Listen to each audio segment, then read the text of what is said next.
And does he go to Jasprit? Again that right hand. দর্শক চরম নাটকীয়ভাবে বেঙ্গালুরুর বিপক্ষে ম্যাচ হারল মুম্বাই ইন্ডিয়ান্স। তাই তো ম্যাচ হেরে সংবাদ মাধ্যমে এসে মুস্তাফিজুর রহমানকে নিয়ে বেশ অনেকটাই সুসংবাদ দিয়েছেন মুম্বাই ইন্ডিয়ান্সের ক্যাপ্টেন হার্দিক পান্ডিয়া। হ্যাঁ দর্শক, খবরের বিস্তারিত জানতে ভিডিওটি না টেনে সম্পূর্ণ দেখার অনুরোধ রইল।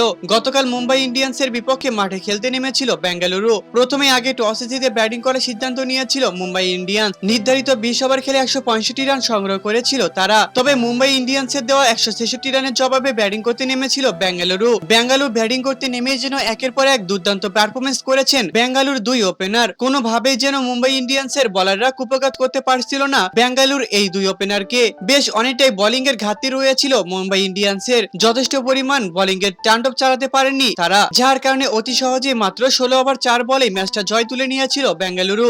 এবং নাটকীয়ভাবে ম্যাচ হেরে সংবাদ মাধ্যমে এসে হার্দিক পান্ডিয়া মুস্তাফিজুর রহমানকে নিয়ে বলেন, আজকে যদি আমাদের দলে মুস্তাফিজুর রহমানের মতো একটি বলার থাকতো তাহলে আমরা কোনোভাবে আজকে বেঙ্গালুরুর বিপক্ষে ম্যাচটা হারতে পারতাম না। তাই তো এবার মুস্তাফিজুর রহমানকে পুরো 17 কোটি টাকাতেই নিচে দলে ফেরাতে যাচ্ছি। আর আজকের ম্যাচে আমাদের বোলিং এর ঘাটতিটাও ছিল বেশ। তো দর্শক, মুস্তাফিজুর রহমান কি পারবে মুম্বাই ইন্ডিয়ান্সের বোলিং এর ঘাটতিটা পূরণ করে দিতে?